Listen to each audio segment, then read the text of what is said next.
Hey everybody, how you doing? IntoWeapons back again with ya.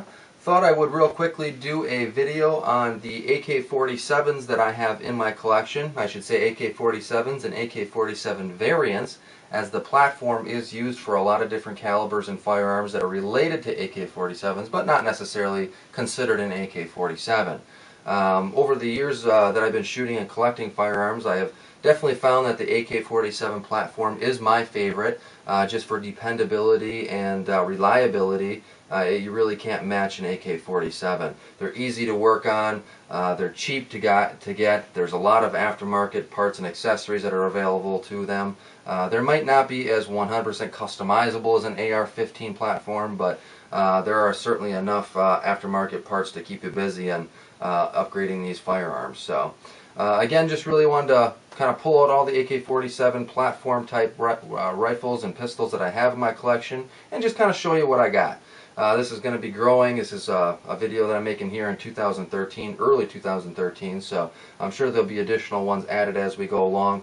I'm actually contemplating on selling a couple of these, so the collection is always changing, and it's kind of nice just to throw out there what I have collected and have in my possession at this time. So we'll kind of start over here on the left hand side with the pistols, and what I have here to start us off with is a Zastava PAP M70, or I'm sorry, M92. The M70 is the rifle version.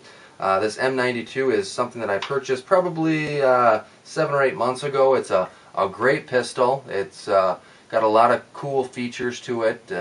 It's a Yugoslavian variant that is made in Serbia by Zastava. Overall, great gun. I purchased this before the prices skyrocketed. I think I got it for around $650. Right now you can find them on the market, but they've been really listed around the high 800s, even up to close to $1,000. I even saw one listed in Las Vegas for $1,200. So there are some ridiculous prices out there. I wouldn't think that you'd want to pay more than $800 for this particular variant, but overall it's a great pistol. It's got quality machining and parts.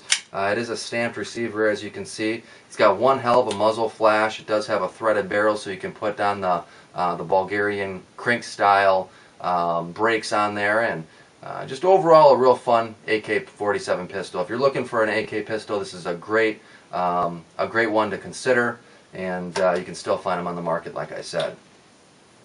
The second one we got here is the Draco-c AK-47 pistol, and I've had this one in the collection now for a while. This was actually the first one I purchased, and this is an awesome pistol. It's got the built-in trunnion back here for the underfolder, which I have, as you can see, not used. I did not convert this to a SBR or short barrel rifle. I prefer to just keep them in their original pistol formation, but overall another great pistol. It's got a chrome line barrel, stamped receiver, threaded barrel. You know, I've done a lot of upgrades with this. I put on an aftermarket pistol grip, Krebs custom safety selector, a sling in the back here, some fore ends here by, I can't remember, I think this is by Fab Defense, so you know, one of those Fab Defense type fore ends here. And overall, just again, another fun gun to have in the collection. I take this to the range and it really turns a lot of heads, gets a lot of attention. It's got a big boom, big muzzle flash, and just a real fun gun to have in the collection. The next one here really isn't considered an AK-47, it's an SKS, but really you could consider this the father of AK-47s. This is what was being manufactured up until the point where Kalashnikov actually developed the AK-47, and it's very similar in the platform and the operating that it has. It's got a piston and it's got the blowback and gas blowback system, and it's just overall very similar. They actually invented these and manufactured these for a very short time right before the AK-47 was invented, and so there's you know, a lot of these on military surplus, but we really never really saw that much battle use, at least in the Russian army. They are used in the Chinese armies even till today, and they're very reliable 7.62x39 rifles. And this one particularly is from Norinco, so it is a Chinese-made one. But overall, real nice to have in the collection. These SKSs are going up in price. Used to be able to find them for $250 when I first started collecting them, and now you see them as high as $450 to $500, sometimes even $600, which is price gouging prices, but you will see them for that. So, but that is kind of the start of the AK-47 platform family. The next one I have here is another one of the first AK-47s that I had. I think this was the second AK-47 that I had in my collection. Again, this one's coming from Norinco, so we're kind of staying with the Chinese format here, but this is a Chinese MAK-90. And overall, again, a really nice quality piece. They put a lot of work into this. If you're looking for a quality AK-47 and you're not really concerned about a lot of the cosmetic features that it comes with, for instance, the thumbhole stock and the barrel that's not threaded on the end here, unfortunately, this is a great piece to start with. You can still find these at a fairly reasonable price. I bought this at auction. It ran me a total out-the-door price of about $450. Again, these have been really skyrocketing in price just because they're quality and they're hard to find. I've seen them vary in range from $700 to, again, about $1,200. I saw a couple of them listed in Las Vegas, which again is price gouging prices, but they are out there, they are available, and you can find them. One thing you want to make note of is if you have a straight cut or a slant cut receiver in the back here. This particular one is a straight cut, but you're not able to tell unless you take the rear stock off here. So kind of keep that in mind if you're looking for it. But chrome line barrel, all the bells and whistles. It's got a thicker 1.6 millimeter thick receiver instead of the standard 1 millimeter receiver, and overall a real nice firearm. The next one we have here is the Zastava PAP M70, the rifle version of the crank pistol that I showed you over here, the M92. This one has been in the collection not too long here. I just put out a video about the bayonet lug that I installed on this thing, or had the gunsmith put on. I haven't really shot this one a whole lot, but overall another great great rifle. There is a couple different generations or variations of this rifle. Some of them have the rail cover on the rail scope mount on the dust cover here, and some of them, like this one, I think this is the generation 2, has the side scope mount rail, which is a little bit better. You don't have to worry about your zeroing as much when you have that side scope mount. But overall, real good rifle. Some of them have been known to have issues with feeding and reliability, and that was mainly because they were imported into the country as a single stack magazine, 10 rounds, and then Century Arms International, or whoever imported it, I think this one was imported by Century Arms International. Let me see if I can find a, yep, CAI. They take it and they grind out the mag well here to accept double stack magazines, high capacity, regular standard AK magazines, and change it from a single stack bolt to a double stack bolt, which just means it's a little bit bigger. So overall, another quality rifle. They run in price, if you can find them right now, between about $800 and $1,100, and they are still in the market. But again, be very kind of wary of the reliability issues that this gun might have. The next one here is also fairly new to the collection. I bought this one from Pete at the Armory channel, as many of you are probably aware. This is the Arsenal SLR 101S. I'm really happy to have this one in my collection because it's the only one that actually has a milled receiver. The rest of these are stamped receivers. And it's up for debate whether that adds anything to it or not, but in my opinion it makes it a more rigid type rifle, which means you're going to get better accuracy, you're going to have less problems, it's going to last a lot longer. And overall, it's just a real good rifle. Arsenal is known for having quality pieces. So as I mentioned, this one has the milled receiver. It's got a chrome line barrel. It's got the threaded barrel on the end here. It's got a bayonet lug. Really comes with all the bells and whistles that you'd want with an AK-47.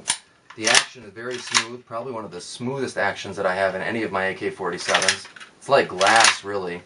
But overall, this is probably one of my favorite AK-47s to fire at this time.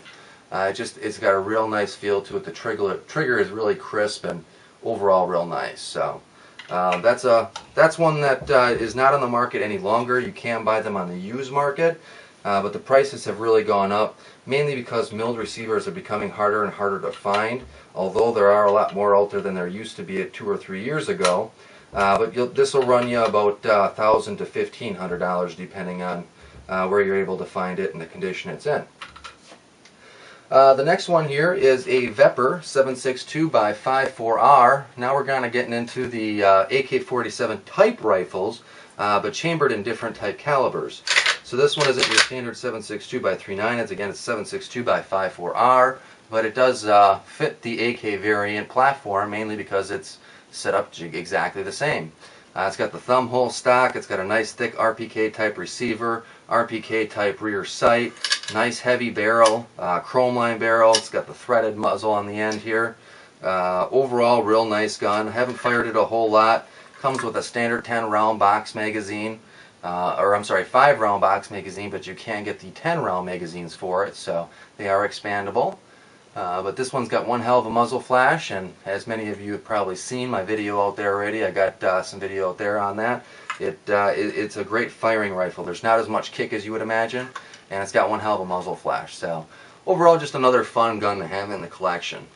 These range in price. They used to be about 6 months ago. You could find them for $600 to $700 out the door, but the prices of these have really skyrocketed. Again, because of the demand on the market and the price gouging that's occurring at this point in time. But unfortunately, I did buy this right around $1,200, so it is quite a bit more than what it originally went for about 7 months ago. But really wanted one in the collection, and it's well worth the money, in my opinion.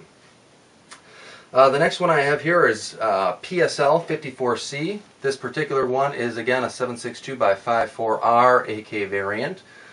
This one is from TGI, and it's marked as FPK Dragunov, not a PSL, but they're all really the same thing. This one is very similar to the VEPR, obviously because it shoots a 7.62x54R. It is considered a designated marksman's rifle, so it's not a sniper rifle, but it does reach out to 1,000 yards. The problem with this particular rifle is it does have a thin barrel, so if you're shooting it a lot or rapidly, your barrel will heat up and your groupings will start to spread. And that's one of the downsides of this particular rifle variant. It does have on here a Rhineland Arms PSL stock and foregrip that I had recently put on there.